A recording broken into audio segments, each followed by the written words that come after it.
tête de ouf. Les gars, je suis très contente de vous retrouver aujourd'hui pour une nouvelle vidéo. Je vais pas bailler.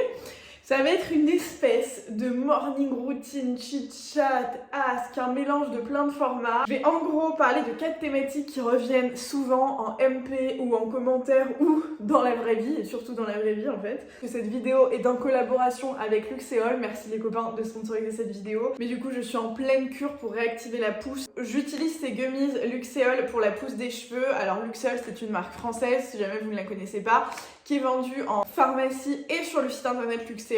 Je vous mettrai un code promo si jamais vous voulez aller essayer en même temps que moi un peu toutes ces gammes. Et du coup j'utilise ces gummies, d'ailleurs je les ai pas pris ce matin. Donc tous les matins moi je les prends, c'est des gummies à base de roquette je crois, goût fraise accessoirement. Ça sent pas la salade quoi quand tu les manges. C'est 2 par jour. Donc en fait il y a des vitamines, des minéraux etc dedans qui vont aider à la stimulation de la pousse. J'utilise en complément ce sérum pousse. Je vous montrerai tout à l'heure comment je l'utilise. Mais en gros j'utilise matin et soir sur les racines. Donc en l'occurrence là je sens déjà que j'ai des repousses par ici, sur le côté. Je peux l'utiliser aussi bien sur cheveux secs que cheveux mouillés. Ça n'a aucun rendu grave, voilà, je vous montrerai tout à l'heure. Petit aparté de la Karine du montage, évidemment si tu veux utiliser cette gamme pour avoir de belles longueurs, peu importe la longueur d'ailleurs, ça fonctionne aussi. Ça fonctionne pour différentes problématiques, ça vient activer et favoriser la pousse comme le nom de la gamme l'indique. Là, je vais aller me doucher. Du coup, je vais utiliser cette gamme shampoing et après shampoing pousse, dont je vous reparle aussi juste après. Vous pouvez l'utiliser en soin quotidien. Moi, j'alterne entre ces shampoings-là. Je me fais aussi des masques hydratants parce que ça va plutôt un peu stimuler tout ce qui se passe par là. Moi, j'ai malgré tout les longueurs très sèches en général, donc je viens quand même faire mes soins par-dessus. Mais ça, pour stimuler la pousse et réactiver un peu tout ce qui doit se passer là-dessus, c'est très bien. Du coup, moi, sur la thématique postpartum, baby & co, moi il y a un sujet qui revient de façon générale dans la vraie vie surtout, mais aussi sur les réseaux sociaux. À chaque fois que je fais un ask sur Instagram, j'ai la question et j'y réponds jamais. Je pense que je vous ferai une vidéo tabou mais utile dédiée à ce sujet parce que ça, il faut. Mais en gros, c'est « Et le deuxième bébé, c'est pour quand ?» Alors, donc pour vous répondre très franchement, même si ça ne concerne pas que moi, parce qu'on est 2 dans ce couple, le deuxième bébé n'arrivera pas. Évidemment qu'on n'est pas à l'abri d'un changement de programme ou quoi que ce soit, mais je me sens pour plusieurs raisons, et encore une fois je pense que je vous en parlerai en détail parce que c'est un vrai sujet qui m'anime et franchement je pourrais en discuter pendant 1 heure avec vous, mais pour plusieurs raisons, dans les grandes lignes parce que je me sens déjà complète comme ça avec Sandro et Romane. Je sais pas comment vous l'exprimer, c'est viscéral, enfin je ressens pas l'envie ou le besoin d'une autre maternité. J'ai adoré être enceinte, vraiment, genre franchement juste pour ça je pourrais être, enfin genre je serais ok d'être enceinte parce que j'ai kiffé vivre ma grossesse. En revanche, avoir un deuxième bébé, non, genre vraiment je n'en ai vraiment, viscéralement parlant, pas du tout l'envie, genre ça me dit rien du tout. Quand tu m'évoques cette possibilité, c'est presque, ça me... non. Oui, si vous faites partie de ces gens, comme dans la vraie vie, qui me disent « Mais c'est parce que ton fils dort pas encore, tu verras, après il va s'ennuyer, faut faire un deuxième parce que c'est égoïste de n'avoir qu'un enfant, etc. Les enfants uniques, c'est pas bien. Quand tu dormiras, tu penseras à autre chose, t'auras envie d'en faire un deuxième, etc. » Peut-être. Enfin, franchement, ce que je vous dis, on n'est pas à l'abri, j'en sais rien, je sais pas programmer l'avenir. En tout cas, maintenant tout de suite, avec Romane, enfin Romane et moi en tout cas, on est hyper alignés là-dessus, on ne veut pas d'autres enfants, on est très bien comme ça. C'est un choix, j'ai l'impression que ça ne va pas changer, mais encore une fois, je peux pas prévenir l'avenir, je ne veux pas d'autres enfants, je n'en ai pas l'envie, je n'en ai pas le besoin, je n'ai pas d'a priori sur le fait que Sandro soit enfant unique, ça ne me fait absolument pas peur, ça ne m'effraie pas, j'ai pas l'impression qu'il va s'emmerder, qu'il va être malheureux, voilà. On a tous ces gens qui me disent « Mais moi je connais un enfant unique, il est hyper capricieux, il a été hyper malheureux. » Oui, bah moi je connais plein de gens qui ont eu des frères et sœurs et qui l'ont été aussi. Enfin, je pense qu'il n'y a pas vraiment de vérité générale et je pense surtout que c'est un choix qui est personnel, c'est un truc que vous devez faire par rapport à vous-même. Typiquement, moi, je n'en ressens pas le besoin ni l'envie, vraiment pas. Romane non plus, tu vois, et en fait je suis heureuse parce que si c'était un sujet, genre imagine s'il m'avait dit bah oui mais moi je veux absolument avoir un enfant, enfin tu vois, c'est un truc qui se décide à 2, enfin on est parents à 2, bah on aurait été dans la merde parce que moi, c'est niette. Moi je vous le dis, je ressens une immense pression de plus en plus de la société, j'écoute des tonnes de podcasts sur le sujet et tout le monde a quelque chose à dire, que t'es un enfant, que t'en aies pas, que t'en veuilles, que tu n'en veuilles pas, c'est toujours un sujet qui est un peu touchy, la maternité qui est... Je sais pas, on dirait qu'il y a une espèce de Genre, à partir du moment où t'as 2 enfants, plus personne te pose la question, personne te dit alors c'est pour quand le 3e. En revanche, quand t'as un gosse, il faut qu'il y en ait un 2e. Genre, il y a vraiment un truc où, genre, c'est un mandatory. Quand tu deviens maman une fois, ça implique forcément que t'auras 2 enfants, tu vois. Et en fait, déjà, alors moi, je vous en parle assez librement, et peut-être que le jour où j'aurai un 2e enfant, je n'arriverai pas. Si un jour je change d'avis et qu'on essaye, peut-être qu'on aura des difficultés. J'aimerais qu'on arrête de me poser la question, j'aimerais aussi qu'on arrête de juger mon choix. Quand je dis, et je sais que c'est jamais malveillant ou quoi que ce soit, je le sais, parce que la plupart du temps c'est avec mes proches, genre les plus proches, en mode les gens que j'aime plus que tout au monde, tu vois, et qui me veulent du bien. Mais souvent quand je dis bah non, genre en tout cas pour le moment, je ne veux vraiment pas de 2e enfant, je n'ai pas envie de tomber enceinte, je n'ai pas envie que Sandro ait un frère ou une sœur, je ne ressens pas ce besoin. Vraiment, mais genre du plus profond de mon cœur, je n'en ai pas envie, vraiment. Et pour autant, je vous dis, j'ai adoré être enceinte, Sandro a changé ma vie, a changé la personne que je suis, l'amour que j'éprouve pour lui est incommensurable. Alors avec tout son lot de difficultés, c'est certain, le sommeil, etc., ça joue dessus, et voilà. Mais c'est juste comme ça, c'est un ressenti, tout comme j'ai su qu'il fallait que Sandro arrive dans ma vie, je sais que je ne veux pas d'autres enfants. Donc voilà, c'est des sujets, c'est compliqué de donner un oui ou un non définitif, voilà, parce que la vie évolue, vos émotions évoluent, et voilà. Voilà pour le sujet du 2e enfant. Je passe à la douche et on passe à l'autre thématique. Donc je commence par me mouiller les cheveux et je viens appliquer le shampoing pousse. Du coup, il est hyper liquide, il mousse très très bien. Je viens surtout appuyer sur les racines, c'est un peu la clé du succès ce massage. Je laisse poser 3 minutes et je rince et je passe à l'après-shampoing qui a une texture un peu spécifique, un peu gel, un peu épaisse comme ça. Et la petite spécificité, c'est qu'il faut aussi l'appliquer sur les racines, donc des racines aux longueurs. Et pareil, toujours avec un petit massage. Je laisse poser entre 3 et 5 minutes et je rince. Je vous montrerai le sérum sur mes cheveux secs parce que je trouve ça chouette de pouvoir vous montrer que en fait je l'utilise au quotidien et que genre ça vient pas agresser.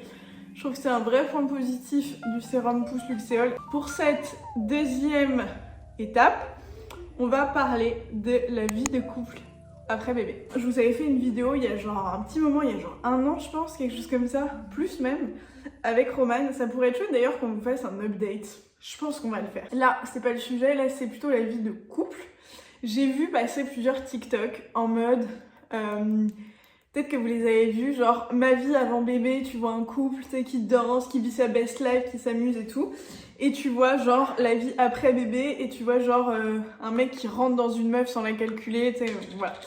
C'est un peu la vraie vie, si on est tout à fait honnête. Là, mon fils a 2 ans et 3 mois. Toujours le même sujet, il y a le sommeil qui entre en jeu et tout, mais la vie de couple, c'est un vrai sujet.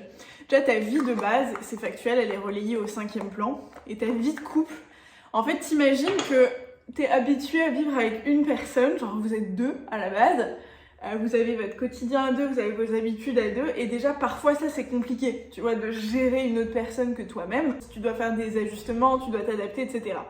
Bah imaginez qu'à ça, vous rajoutez un petit être que vous ne connaissez pas, qui ne vous connaît pas, qui a encore plus de choses à dire mais qui ne sait pas les exprimer.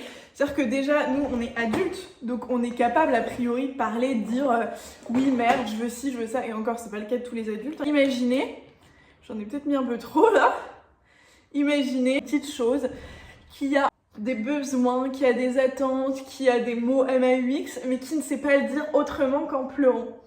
Voilà, bah c'est un bébé. Quand tu dois apprendre à vivre avec cette petite chose en plus de la personne que tu as en face de toi, ça rajoute une difficulté en plus. Quand en plus tu ne dors pas, quand en plus il y a la vie de tous les jours, etc., ça rajoute une dose de nerfs, une dose de stress, ça c'est vrai.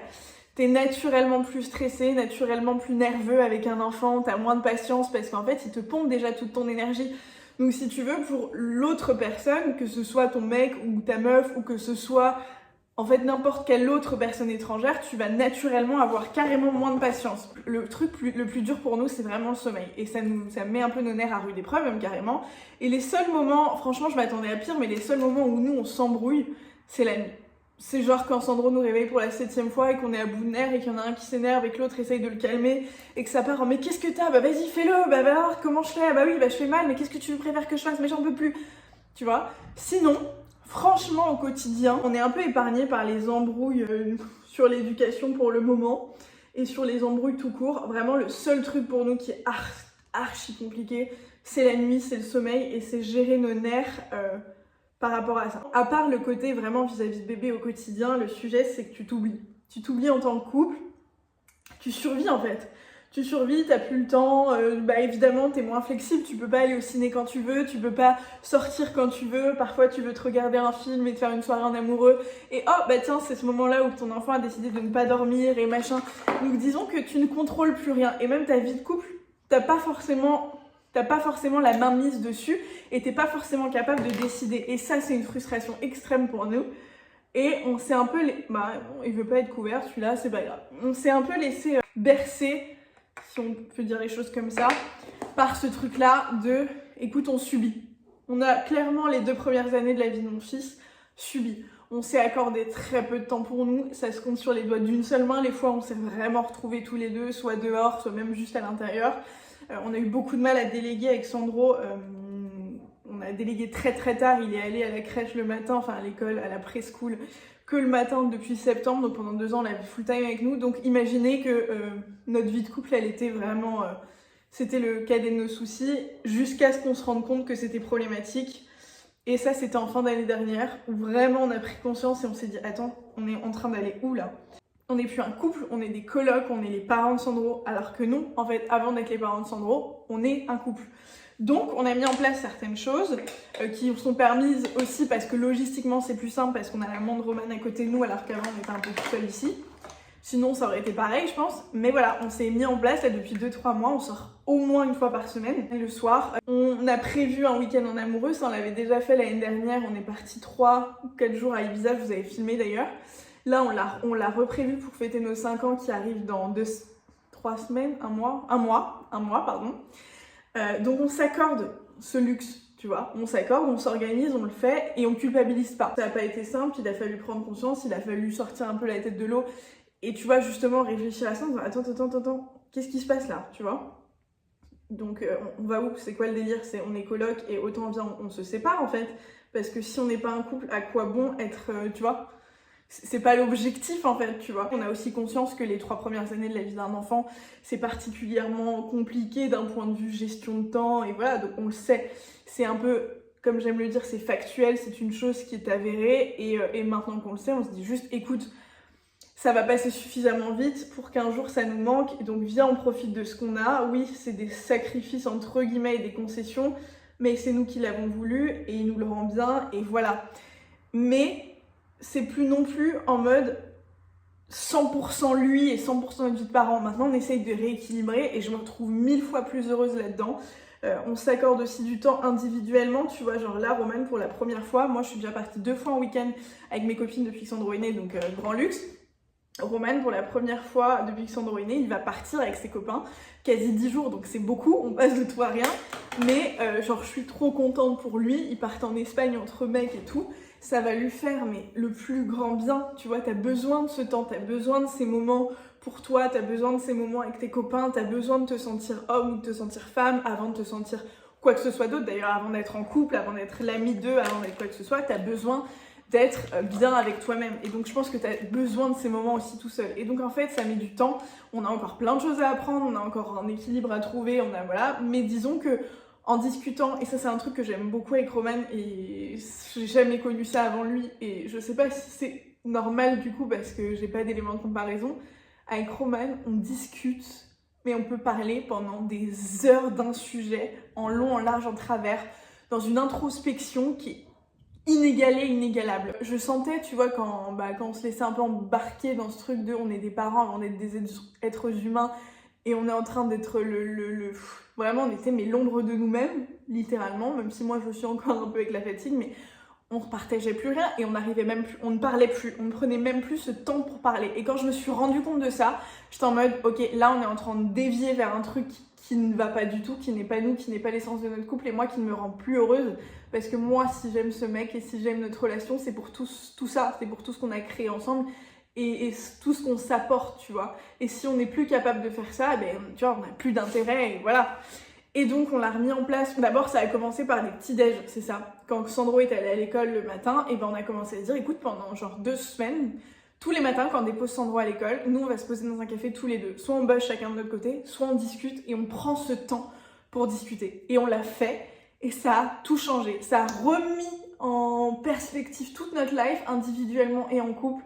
Ça nous a permis de nous recentrer sur des projets. Enfin, on a retrouvé ce qu'on aimait. Je dis pas que c'est simple parce que vraiment c'est un challenge de tous les jours, etc. Mais une fois que tu y penses, une fois que tu y réfléchis, ça semble moins infernal, moins insurmontable. Je vais remettre mon rouge à lèvres et ensuite je me sèche les cheveux et on passe à la troisième étape. Je vais mettre mon sérum et on va parler de l'avant-dernier sujet. En fait, j'ai laissé sécher un peu à l'air libre. Entre temps, je suis allée petit-déj et bosser un petit peu. Je vais venir appliquer du coup le sérum pousse. Je mets toutes les chances de mon côté. Je le fais le matin et le soir. En général, j'y m'y tiens, mais si j'oublie, je le fais au moins le matin ou au moins le soir. En général, c'est 2 fois par jour. Je viens du coup masser, c'est hyper important de façon générale, de façon pour la pousse des cheveux, le massage du cuir chevelu. Et un autre point qui est important que moi je m'en place dans ma routine, mais c'est vous coiffer. Genre moi je sais que comme j'ai les cheveux un peu ondulés, quand je viens les brosser, ça fait très tu vois. Donc en général je le faisais pas, je laissais vivre, mais maintenant matin et soir, avant, en fait maintenant, avant ou après ça, je viens systématiquement me brosser les cheveux. Je vais vous montrer en me mettant un peu plus que d'habitude. Là j'applique une grande goutte, c'est vraiment une grande noisette qui va pouvoir me servir un peu pour toute la tête ici. C'est entre le liquide et le gel, mais ça se travaille et ça se fond surtout, je vous montre là sur les doigts pour que vous puissiez vous rendre compte, mais ça se fond surtout hyper bien. Et moi j'ai toujours peur d'utiliser ce genre de produit parce que j'ai toujours peur que ça se voit, que ce soit gras et tout, et là franchement pas du tout. Et Cherry on the Cake, ça apporte un peu de volume parce que du coup comme tu travailles tes cheveux, comme tu viens les masser, voilà. L'avant-dernier sujet du coup c'est ma vie pro. Je vous ai posté la dernière vidéo, c'est une semaine avec moi dans ma nouvelle vie de prof. J'ai pas mal de nouveaux rebondissements dans ma vie professionnelle et d'autres opportunités en ce moment. Je ne sais pas encore si je vais les saisir ou non. Et ça c'est un peu le gros sujet pour moi et le truc un peu stressant du moment. En gros, ces dernières années ont été pleines de rebondissements. Je suis passée de CDI à entrepreneur, créatrice de contenu, j'ai ma marque, ensuite je reprends une activité de conseil. Et puis là, cette nouvelle opportunité d'intervention en école de commerce qui est un peu la consécration. J'ai toujours voulu avoir une expérience et j'ai toujours su que je voudrais avoir une expérience de transmission de ce type, tu vois. Je savais pas trop sous quelle forme, elle est un peu arrivée sans que je la demande, donc autant vous dire que je l'ai saisie. Et là, en gros, on me propose de continuer avec plus de densité, volume, horaire de cours et tout, dès genre le mois prochain, tu vois. Donc c'est des trucs que moi j'avais pas forcément envisagé dans mon agenda, il y avait d'autres trucs qui venaient se greffer. J'ai pas envie de vous en parler parce qu'en fait moi-même je sais pas, et donc j'ai pas envie de donner d'infos sur internet genre publiquement si derrière je vais pas assumer. Donc j'ai une opportunité, j'ai plusieurs opportunités, mais qui changeraient un petit peu toute ma life. Je sais que ça pourrait être hyper excitant et que ça me ferait kiffer, mais je sais pas si c'est pas trop pour moi, tu vois. Je sais pas si au bout d'un moment il faut pas juste se canaliser et apprendre à souffler un peu. Je suis vraiment, c'est le mot, je suis tiraillée dans ma vie professionnelle. Je ne sais pas quelle direction prendre, je ne sais pas vers quel chemin aller. Et si je suis très transparente avec vous, ça me stresse un peu. Ça me stresse un peu de juste me dire qu'est-ce que tu vas faire, genre quelle opportunité tu acceptes ou non, qu'est-ce que tu contractualises ou non, où est-ce que tu vas, vers quoi tu tends, quel chemin tu prends, tu vois. J'aime bien tout faire, etc. Mais est-ce que c'est viable, enfin tu vois, pour plein de sujets. Et donc c'est un peu le flou artistique là d'un point de vue professionnel, je vais pas vous mentir, et ça va être un grand sujet ces prochains mois. J'ai envie là, pour la rentrée, il va y avoir pas mal de changements, la rentrée de septembre notamment, Sandro qui rentre à l'école et tout, et une nouvelle vie dont je vous parle dans le dernier point, mais j'ai envie que moi aussi je sois structurée, c'est ça en fait, je manque de cadre, je manque de structure, et c'est un truc dont j'ai cruellement envie, cruellement besoin. J'ai envie de pouvoir savoir ce que je veux faire, vraiment comment, pourquoi, sous quelle forme, dans quel cadre, j'ai envie de mettre un cadre à ma vie. C'est hyper cool d'être en freelance, c'est hyper cool de faire de la créa de contenu, d'être à ton compte, etc. Et ça a complètement ses limites aussi. Tu travailles quand tu veux et en même temps du coup tout le temps, t'as pas vraiment de jour off, tu peux choisir, c'est un luxe sur plein de choses, tu peux choisir du coup de prendre des jours off quand ton enfant est malade ou quand toi tu te sens moins bien, et en même temps du coup t'as pas vraiment de vacances, tu sais pas de quoi demain sera fait, tu sais pas si le mois prochain tout ça ira ou pas. C'est compliqué d'un point de vue administratif parce que le statut est pas forcément reconnu et que quand tu vas aller faire un prêt à la banque, peu importe que tu gagnes hyper bien ou machin, si t'as ce statut là c'est compliqué, pour louer un appart c'est compliqué, enfin ça entraîne un tas de difficultés. Je sais pas si je suis encore prête à les endurer longtemps, et en même temps je tiens tellement à ma liberté et à cette façon de travailler qui me correspond vachement. Donc je suis un peu dans un tiraillement en mode genre qu'est-ce que je vais faire? Last but not least, le dernier sujet, et du coup on vient se coiffer. Et donc là vous voyez mes cheveux sont secs et il y a zéro effet de matière, il y a zéro effet gras, ils sont brillants naturellement parce que je les entretiens très bien, n'est-ce pas? Dernier sujet, c'est le sujet du déménagement. Je vous ai parlé dans une dernière vidéo de mon envie de bouger un peu, en gros. Donc là je suis en Tunisie, ça fait 2 ans qu'on y est, et pour plein de raisons, notamment les limites sociales et les limites professionnelles, surtout les limites professionnelles en fait, on va bouger. On va bouger, rien n'est fait, rien n'est fait du tout. C'est de l'ordre du on sait qu'on veut, maintenant entre vouloir et faire, il y a un monde, mais on sait qu'on veut bouger. A priori, on retourne, je vais pas faire durer le suspense machin, a priori on retourne, parce que je pense que je vous vloggerai le processus et tout, donc là cette fois j'ai pas envie de le faire en mode cachotterie ou quoi que ce soit, même si je me porte l'œil, je m'en fous. A priori on retourne à Paris. D'abord parce que d'un point de vue professionnel c'est là où on a notre activité. Roman en septembre, j'ai souvent cette question aussi sur mes Roman, qu'est-ce qu'il fait, comment, pourquoi et tout. Donc là Roman, on travaille ensemble et puis Roman s'occupe surtout de Sandro, parce que je vous rappelle que pendant 2 ans, on n'a pas eu de mode de garde, donc c'est Roman qui s'en occupait.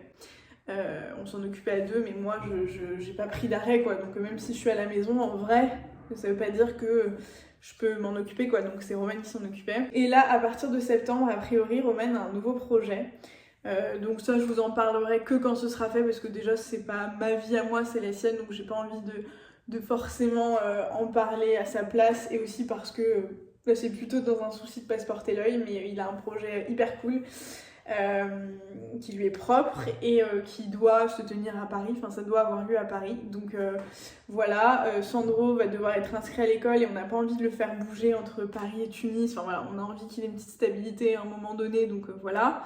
Et moi j'ai ma vie pro qui est aussi majoritairement à Paris, donc ça a du sens, et puis voilà. Donc a priori la prochaine étape, c'est du coup avant l'été de venir se réinstaller à Paris. Pourquoi avant l'été? Parce que tout simplement les prix l'été pour déménager, les billets d'avion, les billets de bateau pour rapatrier la voiture, etc. ça coûtera 6 fois le prix. Sachant qu'un déménagement c'est un coût de base, imagine quand tu déménages d'un pays à un autre, c'est encore plus cher, donc on n'a pas forcément d'intérêt à déménager à la période, ce sera de base beaucoup plus cher, donc on a envie de faire ça avant l'été pour pouvoir aussi profiter d'un été installé. Rentrer quand Sandro commencera l'école, déjà ça voudrait dire qu'on peut l'inscrire à l'école parce qu'on aura une adresse, et puis ça veut dire que à la rentrée on sera tranquille, on va arrêter, et c'est aussi une résolution pour nous de faire les choses dans la précipitation, de forcer nos vies à s'adapter à nos décisions un peu farfelues. Moi j'adore changer de pays, de région, j'adore bouger, j'adore machin, mais je me rends compte que dans une vie de famille c'est factuel, c'est pas un frein parce que Sandro nous suit au bout du monde et tant qu'on est là il s'en fout. C'est beaucoup plus simple quand t'as un peu de stabilité quoi. Là je vois la différence par rapport à quand on est arrivé, on a commencé à prendre nos habitudes, on se crée une routine, et moi qui avais l'impression que c'était complètement aux antipodes de ce que j'aimais la routine, bah en fait non, ça fait du bien. Vous voyez la différence? C'est quand même plus joli. Je vous dis pas qu'on va retourner à Paris pour toute la vie parce que je le sais qu'avec nous c'est pas le cas, c'est factuel. J'en suis incapable, Roman aussi, et je pense que Roman n'est pas fait pour vivre toute sa vie à Paris, et lui c'est pas forcément une ville qui le rend heureux. Sur le long terme en tout cas, il a besoin de nature, il a besoin de soleil, il a besoin d'un autre environnement. Paris c'est très stressant pour tout le monde. Moi ça me va mieux, mais bon voilà. Donc pour le moment ça sera ça. Le temps qu'on mette en place les projets qu'on doit prioriser et le temps de réaliser quelques rêves en fait, il est temps qu'on s'occupe un peu de nous, et il est temps que Roman surtout s'occupe de lui, il le mérite. Ces dernières années pour lui ont été un peu chargées émotionnellement, un peu compliquées. Et pour une fois, Paris ce serait l'opportunité de s'occuper de lui en fait, de s'occuper de lui et de tendre à faire des choses qui lui font plaisir, qui lui font envie, pour lui et pour personne d'autre. Donc pour cette raison principalement, on va se réinstaller à Paris. Je pense que ça va être un enfer et que ça va être très compliqué. Les recherches d'appart, les trucs, toujours parce que ce que je vous ai dit, quand t'es auto-entrepreneur, c'est l'enfer, machin et tout. Donc on va bien galérer, je vous documenterai ça. Mais voilà le plan des prochains mois. ça va pas être de tout repos. Mais globalement, notre vie est jamais très reposante, quoi. Bon allez, je finis de me coiffer et je clôture après. Et voilà, on est coiffé, on est prête à démarrer cette journée du bon pied. Je vous remets en barre d'infos le code promo qui vous donne moins 30% surtout chez Luxéol, que vous vouliez tester la gamme pouce, mais vous avez plein d'autres gammes pour les cheveux, et pas que pour les cheveux d'ailleurs. Moi j'avais déjà testé le soin pour faire pousser les cils et j'avais adoré. Voilà, si vous voulez tester en même temps que moi ces gummies et toute la gamme, n'hésitez pas à le faire si vous avez les mêmes problématiques. Vous avez aussi des gammes anti-chute de cheveux, si vous êtes plutôt dans l'optique de limiter la chute, etc. Moi j'ai vraiment envie d'insister sur la repousse. J'espère que cette vidéo vous a plu, si c'est le cas n'hésitez pas à mettre un like et à vous abonner si ce n'est pas déjà fait. On se retrouve très vite dans une prochaine vidéo. Ciao!